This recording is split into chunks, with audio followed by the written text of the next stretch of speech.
Oi, tudo bem com você? Começando o Conexão Legislativa de hoje. E olha, eu tenho um prazer hoje de falar com esse nosso convidado especial no Conexão Legislativa, porque ele, nos últimos meses, foi um dos mais importantes cientistas aqui no Brasil, porque ele está lá, primeiro porque ele está lá na região amazônica. A gente ouviu muito falar do caos que está devido à Covid-19 lá na região. Ele é um dos responsáveis pelo sequenciamento das mutações também genéticas da Covid-19, pioneiro nisso. Vou apresentar para vocês, ele vai contar um pouquinho para a gente sobre isso. Eu converso com o pesquisador Felipe Naveca, da Fiocruz, Fundação Oswaldo Cruz, lá da Amazônia. É um prazer tê-lo aqui, a gente já se solidariza com vocês aí na região amazônica por tudo que vocês têm passado nesses últimos meses, Felipe. Olá, muito obrigado pelo convite para estar aqui com você.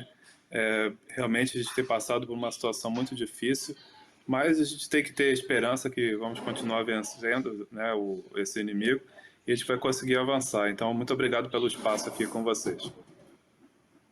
Nós é que agradecemos também, a gente sabe o quanto a sua agenda é cheia, Felipe, justamente por esse trabalho incessante, né?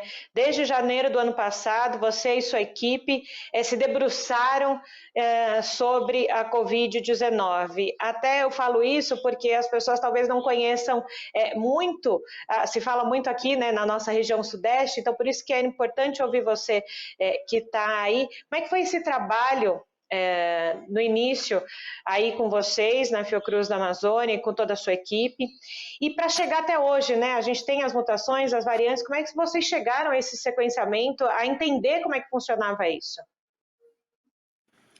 Nós, desde que houve o anúncio em Wuhan do primeiro caso de Covid-19, que nós percebemos que aquilo poderia ter um potencial pandêmico, nós preparamos o laboratório tanto para trabalhar no diagnóstico, quanto na caracterização genética do SARS-CoV-2. Então, foi um início onde nós verificamos os protocolos disponíveis, optamos por utilizar o protocolo do CDC dos Estados Unidos.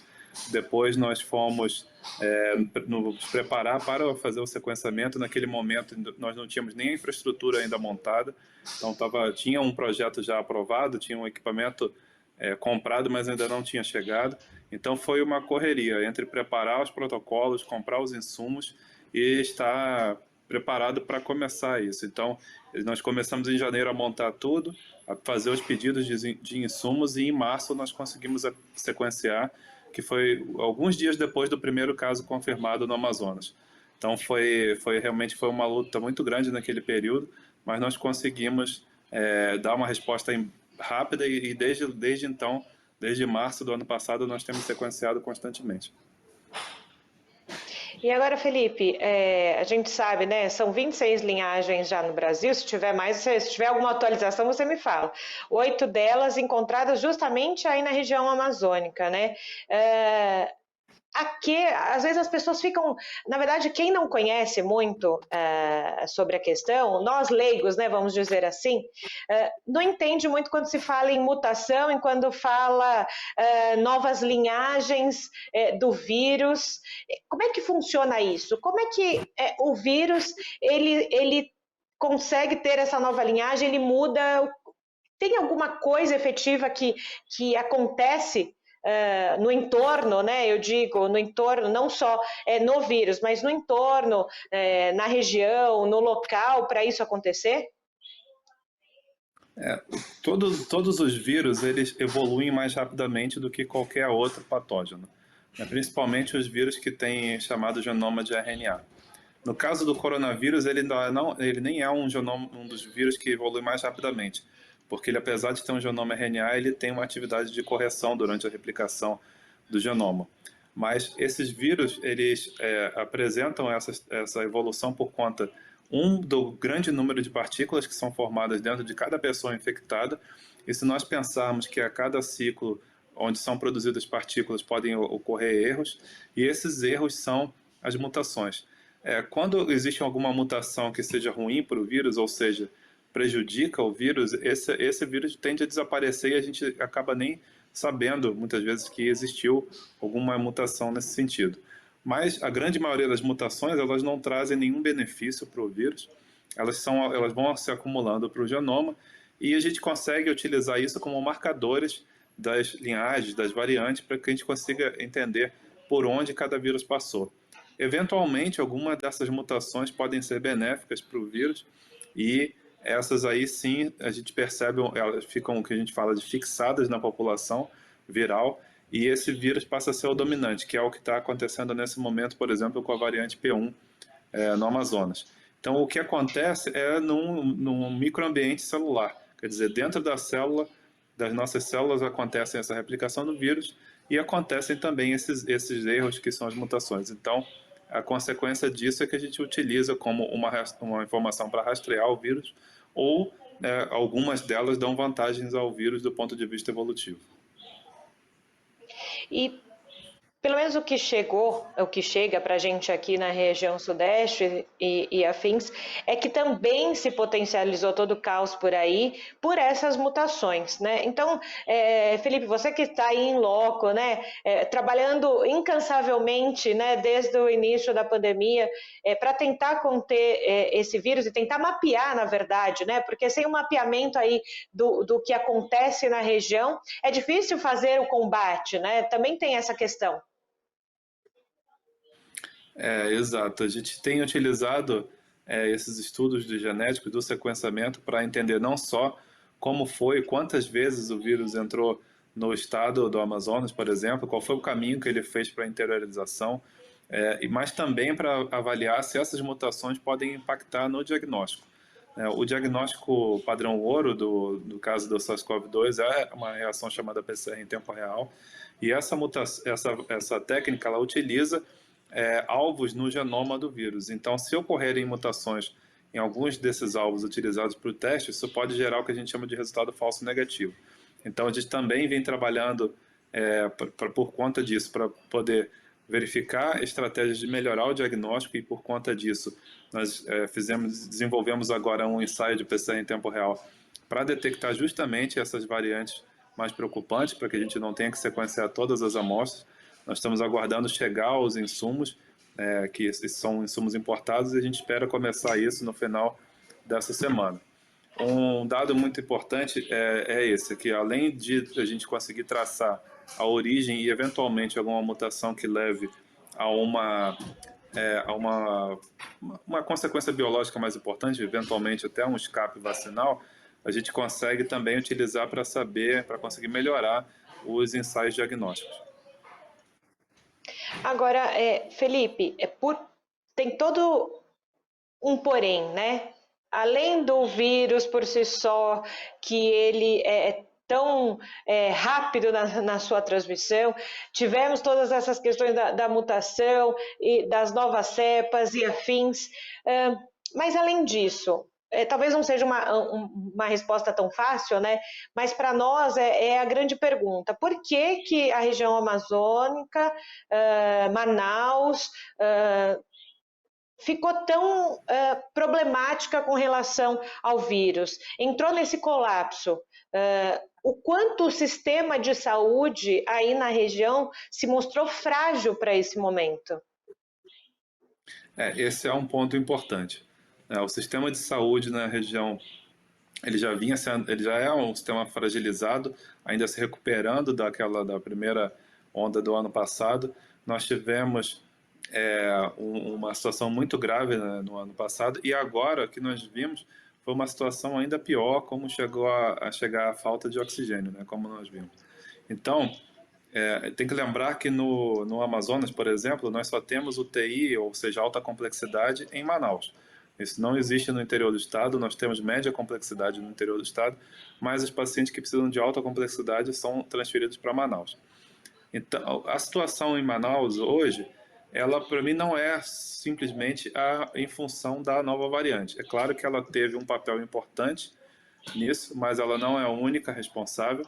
A gente tem uma situação de um período que já de meados de novembro para agora, nós temos o que a gente chama de inverno amazônico. O inverno amazônico, naturalmente, é a época do ano onde a gente tem mais infecção por vírus respiratórios. Isso falando de influenza, falando de vírus essencial respiratório, outros vírus que nós conhecemos melhor o período de transmissão maior. Então, o que nós temos em relação a isso? A gente já esperava que iria aumentar para o novo coronavírus também. Nós vimos também uma queda no distanciamento social, e aí esses fatores juntos com a circulação de uma variante que tudo indica que ela é mais transmissível, nos levou a uma situação como essa. Mas a variante não foi a única responsável, visto que se nós tivéssemos mantido as medidas de distanciamento como recomendado desde o início, mesmo com a nova variante, a gente não teria tido um impacto tão grande. E aí, Felipe, você, aproveitando o seu gancho, a gente traz para a roda da conversa uma outra questão, que é quando você mexe com a consciência das pessoas, que é muito difícil, né? A gente, todas as recomendações da Organização Mundial da Saúde, as recomendações dos governos, independente da instância, né? Pedindo distanciamento social, o uso de máscara, né? O uso do álcool em gel, e a gente vê o quanto as pessoas, muitas pessoas, não ligam para essas recomendações e acham que pode se viver assim. Quando você mexe com a consciência das pessoas, é muito difícil, porque é subjetivo, né? É verdade. E nós temos visto, assim, eu tenho ouvido de alguns colegas da linha de frente, médicos, que alguns deles têm relatado estar vendo um público mais jovem nessa vez. A gente tem que entender, e essa é a pergunta que nós ainda não temos uma resposta definitiva, se essa situação, por exemplo, é por conta da variante ou é por conta de comportamento das pessoas. Aí entra no que você falou. Se as pessoas acharam que o pior já passou e baixam um pouco a guarda, são elas que vão ser infectadas. E a gente tem visto formas graves da doença em qualquer idade. Então é preciso que as pessoas entendam que, mesmo que você não seja mais jovem ou não tenha comorbidade, isso não significa que você não vai cursar uma doença grave ou que você possa contaminar seus pais, seus avós. Então é um momento que a gente tem que refletir e pensar muito mais no próximo do que só em si mesmo. É isso, essa questão de você olhar para o próximo, você olhar mesmo, né? Talvez isso a pandemia traga ou traz para a gente nesse sentido, né? Você tentar olhar para o lado, né? Eu digo tentar porque muitos, como a gente acabou de falar, principalmente no uso de máscara, distanciamento, não tem acontecido. Mas, Felipe, eu, antes de conversar com você aqui, li algumas entrevistas suas, e até mesmo quando você falou com a gente aqui na Rede Alesp, no jornal, você falava sobre essa questão da transmissão do vírus, né? Por exemplo, você contava para a gente que até alguns redutos quilombolas não, indígenas, desculpa, a gente que eram bem distantes, né, do centro ali de Manaus ou do centro de população, já tem a variante da Covid-19. Isso acaba... A pergunta que fica é, como é que chegou lá, né? Como é que se transmitiu tanto, com tantos quilômetros de distância? Para a gente fica aquele ponto de interrogação. Para vocês, eu imagino que seja aquele momento assim, gente, a gente precisa entender isso para poder ajudar, né? Se para a gente já é assim, imagina para vocês, cientistas. Isso realmente é uma das coisas mais intrigantes que nós temos, porque a velocidade de transmissão desse vírus foi impressionante. Então a gente imagina que tenha sido no próprio transporte de pessoas que saíram de Manaus, provavelmente, para essas áreas mais remotas e que, às vezes, até para ajudar, foram infectadas pelo vírus e iniciaram uma cadeia de transmissão. Então, por isso que é importante, quando a gente vai visitar áreas mais remotas, onde você imagina que não está tendo uma circulação de uma variante como a P1, por exemplo, que todo mundo seja testado por PCR antes de ir, porque é a técnica mais sensível, né, e é que vai te dar um resultado imediato. Por conta disso, foi impressionante verificar que nas primeiras semanas de janeiro nós já tínhamos o vírus em 9 municípios, né, 8 além de Manaus.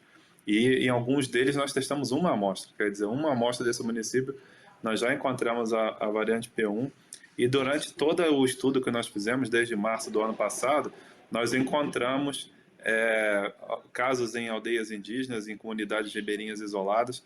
Então, isso tem sido uma constante desde o início da pandemia. É impressionante mesmo como esse vírus ele conseguiu ser transmitido, mesmo em populações em áreas remotas. E esse tipo de informação, Felipe, de onde veio, para onde vai, eu imagino que não seja de fácil resposta, né? Ou talvez a gente nem tenha uma resposta oficial por como ou por onde o vírus passou antes de chegar a essas comunidades mais isoladas. Exatamente como ele chegou é difícil da gente entender, mas nós usamos algumas ferramentas, a gente tem trabalhado nesse momento exatamente com isso, que a gente chama de filodinâmica. Então, são análises filodinâmicas ou filogeográficas que a gente chama. E elas nos ajudam, justamente baseado nessas assinaturas de mutações no genoma de cada amostra sequenciada e também na data de que elas foram coletadas, a criar uma informação que é um mapa onde a gente mostra como foi a rota, pelo menos onde ele passou primeiro até chegar em cada local. A gente não vai conseguir reconstruir o caso em si, né, quem foi a pessoa ou como foi a rota, mas a gente consegue estimar com uma certa acurácia como foi o caminho, no sentido de em quando que esse vírus entrou, o ancestral desse vírus entrou em cada comunidade, qual foi a rota por quais municípios passaram. Nós estamos conduzindo essas análises nesse momento. E a gente vai vendo o quanto é importante vocês, né, o papel de vocês, o papel da ciência nesse momento em que o Brasil e o mundo vive, né? Eu reforço mais uma vez, era importante ter alguém aí como você para contar para a gente ou tentar esclarecer alguns pontos, né? Que eu lembro que eu falei isso no Jornal da Rede Alesp e eu vou repetir aqui no Conexão Legislativa. As pessoas têm muita ideia do que é a região Sudeste, Sul, algum pouco de Centro-Oeste, Nordeste, né, por causa das praias e afins, mas não conhece às vezes a realidade efetiva do Nordeste. Mas a região Norte ainda eu sinto que é muito desconhecida pelo brasileiro, né? Ficou mais conhecida talvez agora por causa de toda essa questão sanitária, né? E a realidade é muito diferente. A gente estava dizendo, né? Você disse agora, Felipe, temos leitos de UTI apenas na capital, em Manaus. Às vezes, para se transportar o paciente, não se usa os rios. Isso. É uma realidade muito diferente. É uma realidade muito diferente. Os municípios mais próximos, a gente consegue fazer esse deslocamento no que nós chamamos de ambulâncias, porque são barcos adaptados para servir como ambulância, ou quando é uma situação muito grave, né, e o município mais afastado tem que ser com UTI aérea. Então imagina o custo disso também, né, para cada uma dessas remoções, e foram várias, né, que aconteceram na primeira onda no ano passado, e agora também nós temos outras situações como essa. Minha grande preocupação nesse momento é o avanço para o interior do estado. Quer dizer, é uma área que vai impactar Manaus depois. E se a gente não tiver saído de um pior momento em Manaus, vai acumular esses dois momentos, né? Então esse que é um medo o que a gente está passando agora com essa situação. E realmente você tocou num ponto fundamental. A logística no estado do Amazonas é completamente diferente da logística na região sudeste, né? Então a gente tem essa dificuldade. Nossas estradas são os rios, então, e ainda tem uma situação de que dependendo da época do ano você tem trechos que são navegáveis ou não.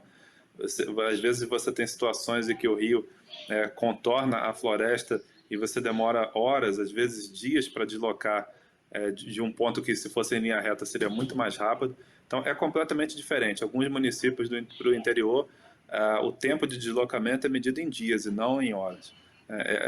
É uma realidade que é difícil de explicar para quem nunca viu, né? Porque realmente até eu, quando cheguei em Manaus, eu sou nascido no Rio, mas sou filho de pai amazonense, e eu fiz a minha formação na UFRJ. Então, mas quando eu cheguei em Manaus, para mim foi uma surpresa muito grande, né? Ver essa situação toda, a dificuldade muito, muito diferente do que a gente pensa quando fala em trabalho de campo na Amazônia, é muito diferente do que qualquer outro local do Brasil.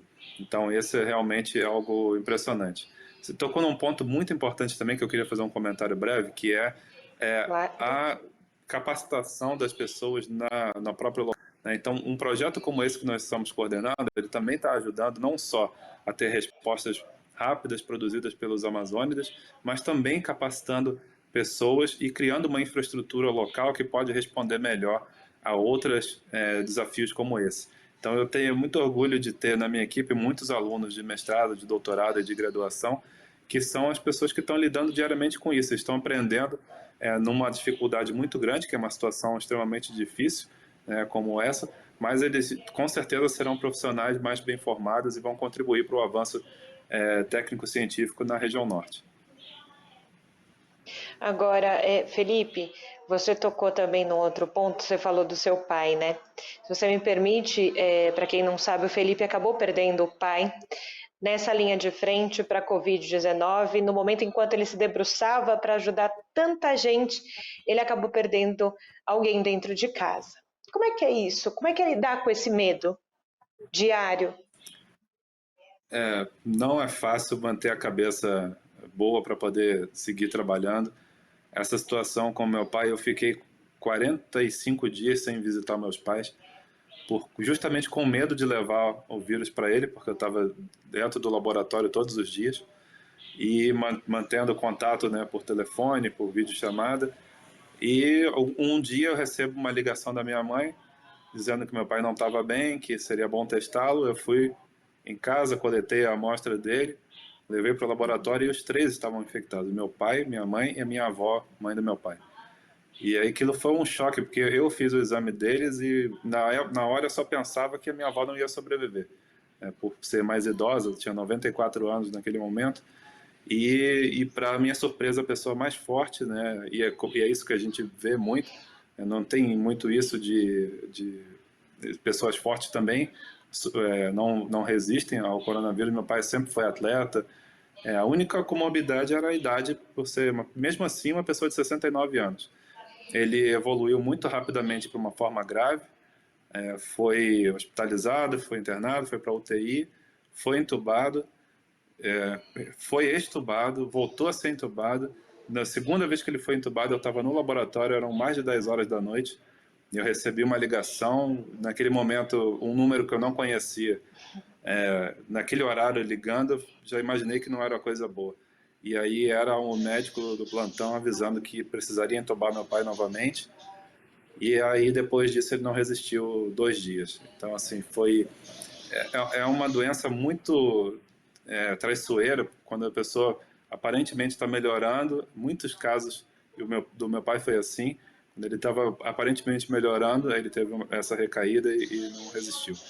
Então, a gente não teve direito a velório, né? Porque é uma situação, o sepultamento tem que ser imediato.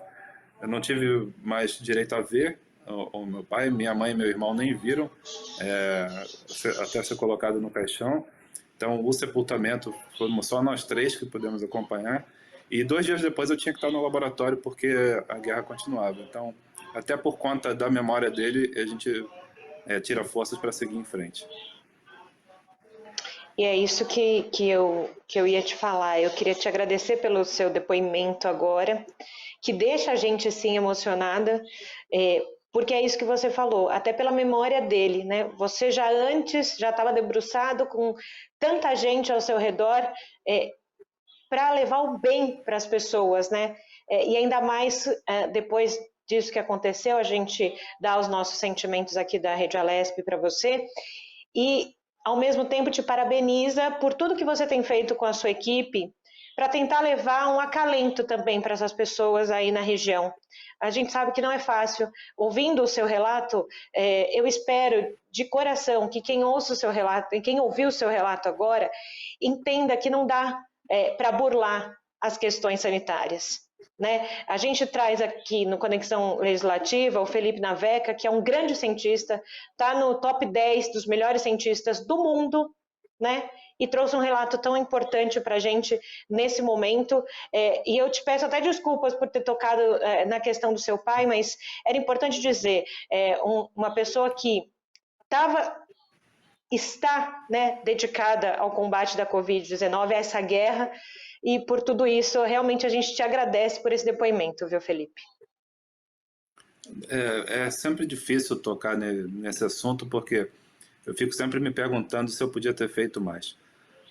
Mas, assim, o que eu podia fazer naquele momento era não estar próximo deles por conta de eu estar manipulando o vírus todos os dias no laboratório, mesmo com os equipamentos de proteção, eu estava indo para a rua, eu tinha contato com amostras positivas, então eu tentei ao máximo. Só que a gente sabe que às vezes, e eu e meu irmão, a gente tentava prover tudo para a casa dos meus pais para eles não terem que sair. Então, até hoje a gente não sabe exatamente, mas depois a minha mãe comentou que meu pai às vezes ia ao supermercado ou padaria e em algum momento desse ele pode ter descuidado, né, numa cidade que estava com uma alta taxa de transmissão, ele pode ter se descuidado e aí se infectou e infectou todos em casa. Mas eu acho que realmente é difícil falar sobre isso, mas eu também acho importante ao mesmo tempo dizer, porque são exemplos que mesmo quem está na linha de frente dessa luta também nem sempre consegue proteger os seus, né? Então isso foi difícil. A minha avó, que foi infectada pelo vírus, ela passou, só que ela nunca se recuperou disso, talvez também pela perda do filho, provavelmente. Então, 5 meses depois, a minha avó também se foi. Então, ano passado não foi um ano muito fácil, mas como meu pai era um dos maiores fãs do meu trabalho, a gente tira a força dessa situação também para seguir. E mais uma vez, Felipe, eu te agradeço em nome da Rede Alesp por esse trabalho que você faz aí na região amazônica, uma região que nesse momento precisa ser olhada também pelo governo de um modo especial. Tem essa força de saber que lá em cima sua avó e seu pai seguem com você nessa luta. Me desculpa, gente, eu acho que nesse momento é a questão do ser humano. A gente trouxe aqui o grande cientista, mas também o ser humano que passou por isso. Então faz parte, o programa é isso, é humanizar as pessoas que a gente traz aqui. Te agradeço pela sua contribuição hoje ao Conexão Legislativa e portas abertas sempre para você aqui na Rede Alesp, tá bom, Felipe? Um ótimo trabalho por aí. Eu agradeço muito a oportunidade de estar falando. Eu sempre tenho tentado falar nos veículos de imprensa, porque acho que a população é a população que paga o meu salário, eu sou servidor público, né? Então eu tenho o dever de dar esse retorno à população, de levar uma palavra da ciência, num momento que a gente ouve tantos discursos sem nenhum fundamento. Então eu agradeço muito o seu convite e é importante, eu agradeço muito esse convite pelo nosso trabalho aqui no Amazonas. Eu espero que cada vez a gente consiga fazer melhor esse trabalho. Muito obrigado mesmo. Obrigada a você, bom trabalho. Você que está em casa, quer rever esse programa, você sabe, eu sempre dou a dica, vai lá no nosso canal do YouTube e a gente se encontra aqui na Rede Alesp. Tchau.